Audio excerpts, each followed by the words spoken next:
पुरुषोत्तम देव राजा उनके पिताजी थे।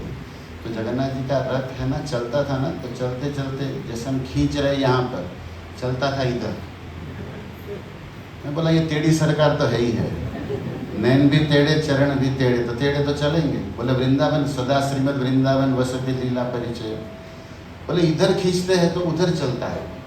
और जैसे जगन्नाथ जी का रथ चलते चलते किसी दुकान में घुस जाता है, तो राजा साथ में रहता था गजपति, तो दुकानदार को सारा दुकान पैसा दे के खरीद के उसको तोड़ के उसको रास्ता बनाते, फिर इधर घुस जाए तो उधर रास्ता। तो इतना बड़ा दंड इसने खुद किया है जगन्नाथ जी ने। मतलब जिस दुकान में घुस जाए राजा उसको तोड़ा, सारा दुकान का पैसा देना है, माल का पैसा देना, खरीदना है।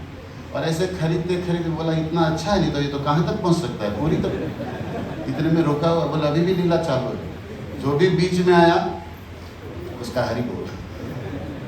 तो मैं कहना क्या चाहते हो? बोले आपके गुरु महाराज भी ऐसे ही, हमने देखा है हाथ में भागवत लेके जहाँ भी जाते घुसते हैं, बड़ा दंड, रास्ता साफ करते। तो जगन्नाथ जी के रथ यात्रा के दिन जिसका आविर्भाव हुआ ना, वही भागवत के रूप में। बस देखो महाराज जी ने कीर्तन किया, सुखदेव कीर्तन आचार्य है, भागवत में नाम रूप लीला रस का कीर्तन। सीधी सी बात, जो कीर्ति और तन से ऊपर उठता है ना, वही कीर्तन कर सकता है। और दूसरा, प्रेम की कोई भाषा है, अगर कोई लिपि है तो वह है आंसू। प्रेम की कोई भाषा है तो क्या है? आंसू। और भगवान ने ये जो दौलत है ना गुरु महाराज को दी। हमने कई भक्तों को अश्रु बहाते हुए देखे हैं, कभी कभी नाटक भी पकड़ में आ जाता है। आप लोग को भी आता होगा, आप खुद भी कभी किए होंगे, सही बोलना चाहिए, हम तो नहीं किया, आता ही नहीं। लेकिन महाराज जी को आप सबने देखा है अश्रु बहाते, ईमानदारी से। कोई कहे कुछ भी, दिल में कभी नहीं आता नाटक है, क्योंकि सत्य तो सत्य ही होता है ना। क्योंकि राधा रानी और जगन्नाथ जी का ये मिलन है, रथ यात्रा। तो एक बात बताऊं, जगन्नाथ जी को कहते हैं राधा भाव विदुरा। विदुरा मतलब पागल, राधा भाव में क्या है? जगन्नाथ पागल है।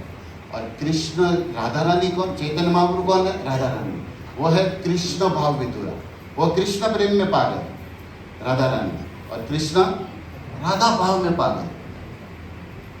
पागल मतलब जानते हैं?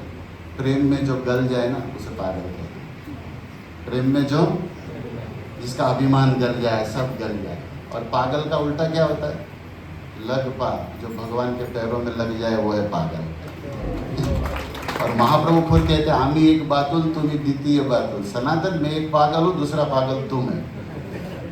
और हम लोगों को ये कथा सुनेगा ये सब पागल। महाराज जी ने भागवत के गुणों से, भगवान की लीला से, इस्कॉन ही नहीं, इस्कॉन के आजू बाजू अगल बगल देश में सबको पागल बना दिया, सबको प्रेमी बना दिया। और वृंदावन का एक दोहा है प्रभु जी, जिस पर तुम हो रिझते क्या देते यदुवीर, रोना धोना सिसकना आहो की जागी। भगवान जिस पर प्रसन्न होते हैं ना, उसको एक दौलत देते हैं, वो है आंसू। चैतन्य महाप्रभु यही किए पुरी में, गंभीरा में, माधवेंद्रपुरी, अई दीन दयाद्र नाथ है मथुरा नाथ कदा बलोगे। उसी परंपरा में हमारे गुरु महाराज भी आज भी भागवत का, कृष्ण लीला, राम रस लीला का आस्वादन करते हैं, और आस्वादन में सदा रोते रहते हैं। बस यही हम भक्तों का जीवन सिखा रहे हैं। नयनम गलदश्रुधारिया वदनम गदगदरुद्या। कब वो दिन आएगा कि हम भी कृष्ण प्रेम में पागल बने और प्रेम रूपी आंसू सच्चे आंखों से निकले। चरितामृत में लिखा है कि एक कृष्ण नाम लय न बहे अश्रुधार। आंसू नहीं आ रहा, नाटक नहीं, सही में निश्चय जानिए तारा अपराध, हम लोग अपराध कर रहे हैं। नहीं तो आना ही चाहिए। हृदय पत्थर बना है, पता नहीं कब पिघलेगा। इतनी रथ यात्रा जा रही है, लेकिन हम लोग को असर नहीं हो रहा है अभी। असर तभी होगा जब ऐसे आचार्य अनुग्रह करेंगे, क्योंकि ये परंपरा से मिली हुई वारिस जागीर है, जो किसी साधना से नहीं मिलती, प्रसादी में मिलती है।